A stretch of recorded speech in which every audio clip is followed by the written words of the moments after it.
دیارە ڕۆژی سیوێکی ئاب پێش بینە سەر ئەو مێژووە ئەبێ باسی ئەوە بکەین بۆ سیوێکی ئاب هات لە نەتیجەی ئەو مەغروریەی پارتی کە بیری لێ دەکاتەوە بۆ خۆی دەسەڵاتداربی تاکڕەوی حکومدار بیتن ئەنوا وەسایل بەکاردێنیتن ئەگەنا ئەوەی کە شەڕی نێوخۆی لە پێناودا دروست بوو بای ئەوە نەبوو کە ببێتە شەڕێکی وا گەورە بای ئەوە نەبوو کە بچی هانا بۆ سەرسەختترین دژمنی کورد ببەی پەنای بۆ خۆی بۆ دەخالت بکەی بێ خەڵکی خۆت و برای خۆت و هاوسەنگەری خۆتی پێ بکوژیت نەتیجەی ئەو شەڕێکە لە قەڵاتزێ لە سەردەستی عەلی عەسومیرخان کە گوایە چەند دوکانێکی ماڵی باوکی کاتی خۆی لە سەردەمی شۆڕشی ئەیلولی لێبووە ببێتە سەبەبی ئەوەی کە شەڕێکی گەورە هەڵگیرسێتن هەموو کوردستان بتەنیتەوە هەتا کۆمیتەکەی ئێمەشی گرتەوە کە لە ناو مەسیف بووین پاش هەموو وعدەی کە پێیان دابووین کە ئەو کۆمیتە دەست درێژی ناکرێتە سەر من ئەلێوێ تێگەیشتم کە شەڕی ئەو جارەی نێوخۆ شەڕێکی زۆر گەورە دەبیتن لەبووی سیقە نەما متمانە نەما لە ناو ماڵی خۆیان لە ناو مەسیف تاکە بارەگایکی ئێمە بەو شێوەیە شەڕمان بکەن قەتڵ و عاممان بکەن یعنی متمانەکە زۆر زەعیف بوو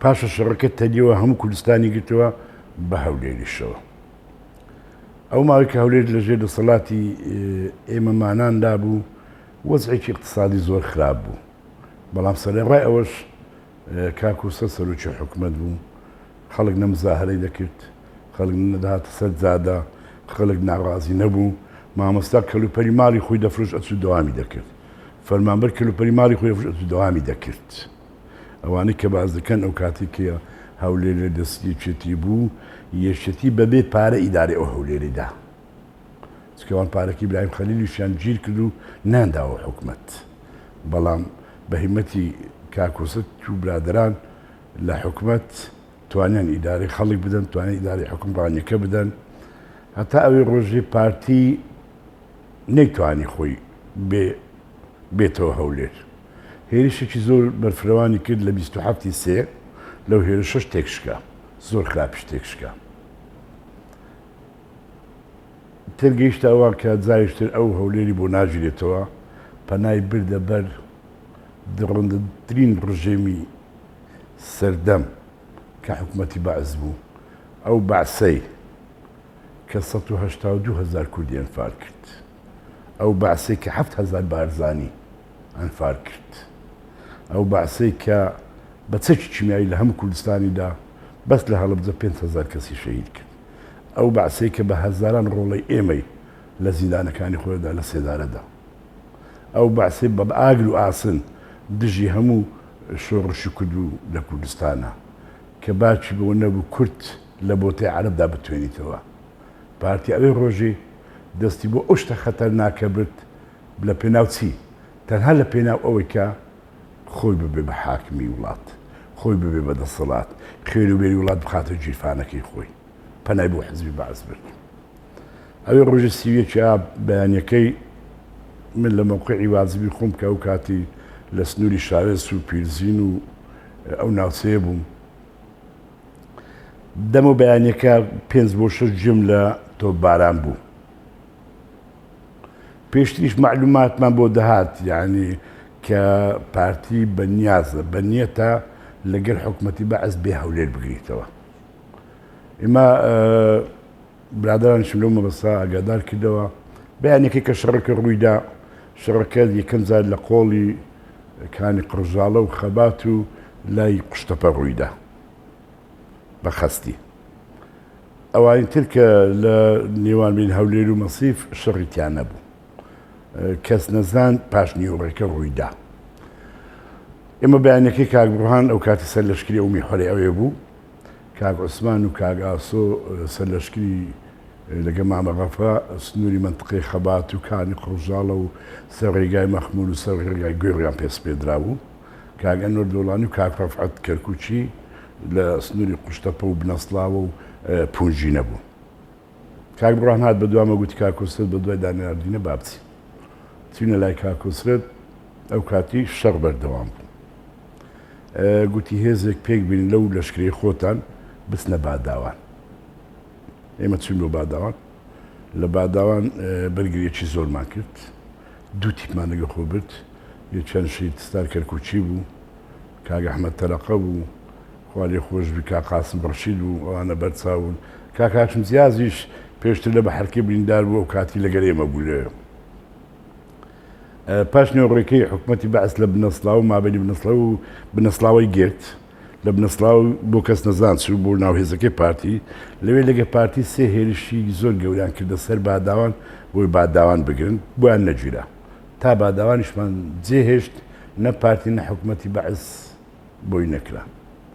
بەڵام خۆڵاسا پارتی بە پشتیوانی هێزە دەبابەکانی بەعس بێسڵکردنەوە لە هیچ شەرمێک، لە هیچ عورفێک، لە هیچ عاداتێک هێزێکی زەبەڵاحی دژمنێکی گەورەی کوردی هینایە سەر کورد، ماری کوردی پێوێران کرد، ماری کوردی تۆپباران کرد، خەڵکی کوردی لە هەولێر کوشت، لە معارەزەی کوشت، پێشمەرگەکانی ئێمە چەندین پێشمەرگا شەهید بوون لەو شەڕەبەرەکانی شەڕە.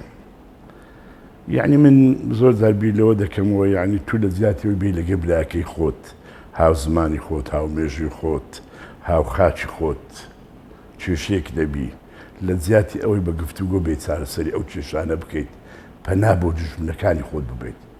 خۆ حکوومەتی بەعس کەمیش نەکردیە دەرحەق بە پارتی و بارزانی لە شۆڕشی ئەیلولەوە تا دەگاتان فالکردنی بارزانیەکانیش. یعنی قبولکردنی ئەوە شتێکی زۆر گەورەیە. دژمنێک ئەوەندە غەدرت لێ بکە، ئەوەندە لێ بکوژی، ئەوەندە لە سێدارە بداتن، کورد 5,000 گون بسووتێنیتن، تووبێ هانای بۆ بەی براکەی خۆتی پێ بگوژی. ئەوە نکەسبی لێ دەکاتەوە، نکەس هاناشی بۆ دەباتن بەس ئەگەر پارتی. لەوێ ڕۆژە تێگەیشتم. پارتی باچی بەوەی نییە بۆ چەسپاندنی دەسەڵاتی خۆی، بۆ کۆکردنەوەی داهاتی ناسەکە لە پێناو ئەو دووشتا هەرچێک بکاتم بە خاڵی دانایە و کردیشی. هەر بە حکوومەتی عێراق ناخۆ لە 97 تورکیاشی هینا سەرمان، دیارەکانی تورکی لە حلفی ناتۆ چنەما پێمان نەکاتن. دەبابەکانی تورکیا لە ئەنقەرە و ئزمیرەوە هاتنە سماقولی، هاتنە منطقەی هیلان و نازەنین. یعنی ئەوە باشی بۆ نییە، ینی تەنها بۆ ئەوەی کە خۆی دەسەڵاتداربی، خۆی حاکمبی، لە پێناو میلەت نەکردووە. میلەتی کورد کەی پێی خۆشە ئەو حکوومەتە دڕندەی کە دوونی قەتڵ و عامی کردیە، چیمیا بارانی کردیە، فاری کردیە، جایشتر بێت و داگیری بکاتن. من پێم وانییە میلەت ئەوەی قبوڵ بیتن، قەت قبوڵ نەبووە. خۆ میلەتی ئێمەش لەو هەولێرە لە دەوروبەری هەولێرە تووشی زەرەرێکی زۆر بوو، خەڵکێکی زۆر لە خەڵکی سڤیل و خەڵکی بەدبەخت لە نێو سون شەهید بوون، ماڵیان تا نەکرا. ماڵی یەکێتی هەبوو لەو هەولێرە دەربسی تاڵان نەکرێتن، هیچ کەس نما تاڵان نەکردن. ئەوان باس تاڵان و بڕۆی یەکێتی دەکەن لە ئەو کاتێک ئەوان دەرچوون لە هەولێرە.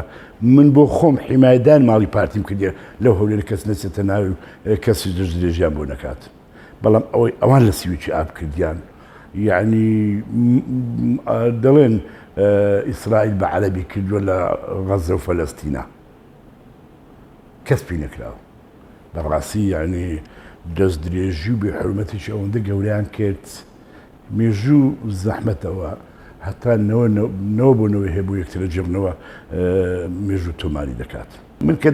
من دەرێم کە هەولێر کە بە دەبابەکانی بەعس گیرا خۆهات هەموو ئەو شوێنانەی کە شوێنی دەسەڵات بوون. یەک لە شوێنانە کە پەرلەمان جەوهەرنامێکی ڕەحمەتی کە ئەندای مەکتەبی سیاسی پارتی بوو، سەرۆکی پەرلەمان بوو، گوتی من ناچم لە پەرلەمانێک کۆبوونەوە بکەم کار نێچیریان کردە سەرۆکی حکوومەت.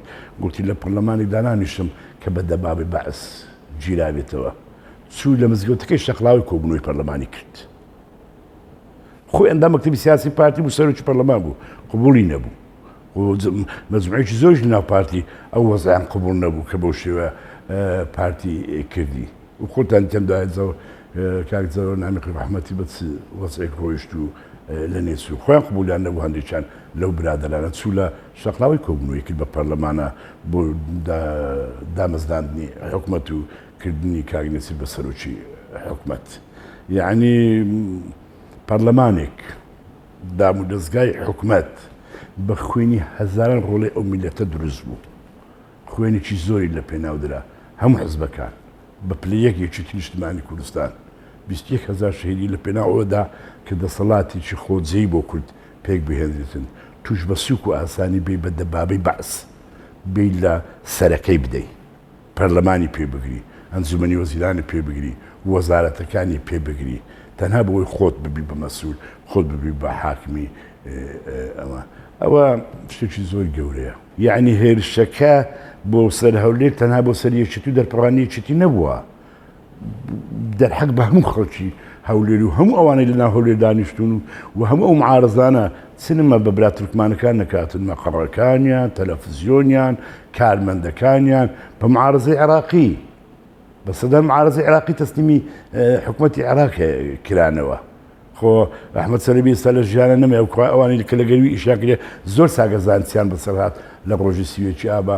برا تورکمانەکان لە منوت باشە زانن کە لە ڕۆژی سیوێکی جەبهەی تورکمانی لە ڕۆژی سیوێکی ئابا لەو هەولێرچیان بەسەرهات. هێنانی هێزی بەعس دەبابەکانی بەعس ئەو ڕژەمە فاشەی کە ئێمە چەندی ساڵ هەموو لە دژ یاوەستاوین ئەو بە کون فەیەکونێک دۆستایەتی کرد و هینایە سەر هەولێر و هەولێری پێداچی کرد. لە منتیقەی کانی قڕژاڵە بەڵێ ئەو هێزانی کە لەوێ بوون هەتا دەبابەکان بە سەرێندا نەڕۆشن سەنگەرەکانیان چۆن نەکرد لە قوشتە پەش بە هەماشەوە. یعنی یەکێتی ینی پێشتر دەرچی بۆ بکرد بە کە بەڕاستی ینی لە خەیاڵی کەسمان نەبوو، یعنی پارتی بەو شێوە بۆ شێوە بێ هەولێر بگرێتەوە. ئەگە ناخۆ مەسەر لە ڕووی تەکتیکی ئەسکەریەوە ئەمان توانی باشتر دیفاع لە هەولێر بکەین، ئەو هێزەوە پەرش بڵاو نەکەین، شوورێکی پۆڵای لە چوادەڕی هەولێر لێ بدەین و کەس نەتوانی هەولێر بگریتەوە. بەس تەسەووری کەس نەبوو کە پارتی هانە بۆ دژمنێک دەباتن کە دژمنێکی سەرسەختی هەموو میلەتی کوردە. لە تەسەووری کەسمان نەبوو، بەڵێ خەڵکێکی زۆرمان شەهید بوو، لە معارەزە شەهید بوو، لە یەکێتی نیشتیمانی شەهید بوو، لە خەڵکی سڤیل و بێگوناح شەهید بوو، ماڵی خەڵک بەرتۆ بکەوت، ماڵی خەڵک بەر گولەی دەبا بکەوت. کارەسات ڕوویدا لەو شارە، کارەسات.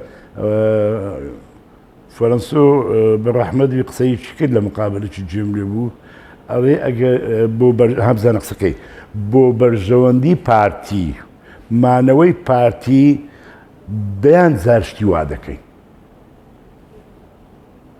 یعنی ئەوە بیرۆکەیەکە لە مێشتی پارتی دیموکراتی کوردستانە. ئەڵێ هەموو زۆرە خیانەتی دەکەین دەستەوەی پارتی بمینێتەوە، دەست لەگە هەموو دژمنێک تێکەڵ دەکەین. ئەو قسەی کاک فەرەنسۆیە بە ڕەحمەدی لە تەلەڤیزیۆن باسی کرد لە KTV.